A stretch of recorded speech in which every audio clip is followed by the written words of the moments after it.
Glad you could join us again on the Value Chain TV News Update. My name is Chat Moses, and in the news update, we begin with stories on transition.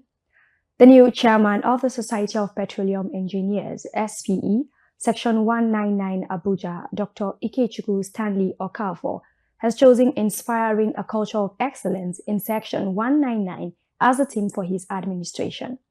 The new SPE chairman said this in an interview with Value Chain TV during the Society's annual general meetings and award nights. So for me, I've themed my tenure to be one for a culture of excellence. So we want to see how far we can drive the Abuja section to change and upgrade its culture, where excellence becomes our watchword in everything we are doing, in our engagement with the outside world. Within this section, excellence becomes our watchword. There are no other plans. The plan we have is comprehensive, covering, of course, you saw the 5-fold thrust that we have. So our plans will be covering from improving professional and technical engagement, improving our membership and retaining members, engaging more with the young professionals because they are the lifeblood of our association, and also having improved programs with the students, because without the students your section can be vibrant, right? And also community engagement, because you need to give back to the community that hosts you. So around Abuja community, we want to see an improved engagement where we'll begin to touch lives in a better way using our SP care position. And so those are the programs we would have, but of course those will be expanded and you'll be carried along as we do that. Celebration of milestone achievements, especially in a remarkable journey in the Society of Petroleum Engineers, have been stressed. This was stated by the first female council chair of SPE Nigeria, Amina Dan Madami, during the council award night in Abuja. Amina Dan Madami further commended all members for contributing their quota to the upliftment of SPE and urged the new members in the realm of affairs to be more productive to enable SPE achieve its set objectives. Also speaking at the award night was the former section chairman, Abbas Abdul, who explained that the achievement of SPE cannot be overemphasized. He also encouraged members to continue to foster collaborative innovations for the betterment of the SPE. I think a lot of kudos must be given to all the staff and then the entire executive of this organization, because in most cases, as the captain said, he said we are not visible. I think Abuja section is very, very visible this year, because we can see that apart from the section chair that is we have just gotten now successfully, because the other section chair to the left is also from Abuja. That is the NNPC staff. And that cannot happen if all the section of Abuja section, the entire management of the Abuja section are not very active. Because I could remember when I came here about, let's say 6 years ago, because all along it's Lagos, Port Harcourt, and Benin. Here, nobody hears about Abuja. But just some few years back, things became a little bit vibrant because we have dedicated people that will now, started from Lagos. I spent almost 28 years before joining here to come to this house. So I know what I'm saying. So it's a big omen to all of us. We have to ginger ourselves. We have done well. Please, we have done well. Thank you very much. Awards that we're giving include Saving and Lifetime Achievement Award, Section and Directors Award for their strategic orchestrations, and Sponsorship Support Award. Highlights of the award night was the Catch Them Young Award, which was given to students to give them moral support to enable them be good ambassadors at all times. I am joyful for the heights that God has made me to achieve. And I know that this height is not a calling to relax, but to push further. For, as people normally tell me, there is always more. My advice is majorly know what you are meant to do and try as much as possible to do it well. because anything worth doing is worth doing well. And also make most of the time that you have, for you never can tell your next opportunity, because opportunity sometimes comes only once. You may not get the opportunity again. A French court has authorized the seizure of 3 jets belonging to Nigeria's presidential fleet amid a legal dispute involving the Ogun State government and a Chinese company, Zhongshan. The dispute arose from the Ogun State government's 2016 decision to terminate Zhongshan's contract to manage an exports processing zone, leading to a $74.5 million compensation award to the Chinese company by an independent arbitral tribunal. The seized aircraft include a Dassault Falcon 7X stationed at the Le Bourget Airport in Paris, a Boeing 737 and an Airbus 330 at Basel Mulhouse Airport in Switzerland. The French court's order blocks the movement, sale or purchase of the aircraft until the $74.5 million compensation fee is paid to Zhongshan.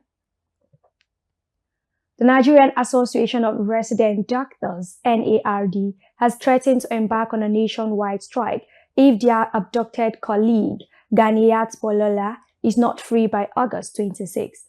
NARD President Dr. Dele Abdullahi revealed this during a press briefing in Abuja. Dr. Ganiyat, a registrar at the National Eye Center, Kaduna, was kidnapped on December 27, 2023, along with her husband and nephew. While her husband was released in March, Dr. Polola and her nephew remained in captivity. Dr. Abdullahi stated that despite multiple appeals to security agencies, the federal government and the Kaduna State government, no decisive action has been taken. And on the country's oil sector, the issue of accountability, effectiveness, and efficiency of chiefs in the country's oil sector have been questioned, as the president has been asked to sack some of them. A letter sent to the presidency by the Tinubu Legacy Coalition, TLC, asks for the removal of the Nigerian National Petroleum Company Limited Group Chief Executive Officer, Mele Kyari, Benga Komolafe of the Nigerian Upstream Petroleum Regulatory Commission, and the Chief Executive Officer of the Nigerian Midstream and Downstream Regulatory Authority, Farouk Ahmed. Few Nigerians reacted to the development. They are going to cause more problem to the masses. Then I don't think, of course, the masses are usually more. So I don't think a few should benefit over the masses. So another thing is, if it's going to give a better lifestyle to the masses, then I think all blocks that will lead to better lifestyle of the masses should be removed. The thing is, in as much as Nigerians are very, very patient persons when it comes to understanding with politicians, and of course, Nigerians are people that do not always ask for, would I say, I don't want to use the word unnecessary, but they don't ask for extravagant things like, rockets and all that. They just need basic things like food, water, electricity, and fair enough roads. So I think we're not asking too much from our government because we actually have these resources to have all these things around. I think it's a welcome development. I believe it will take Nigeria to a very good height. There is, in recent days, I think there is a very bad management in the oil sector, which I believe it leads to a very high rate of corruption in the country. So if that should be done, I think it will take Nigeria to a long way, and it will take Nigerian oil system to a better level. We should exercise patience, and we should give President Bola Ahmed Tinubu the time for him to strategize and do what is necessary for him to achieve his goals as in the country. So I believe we should give him time.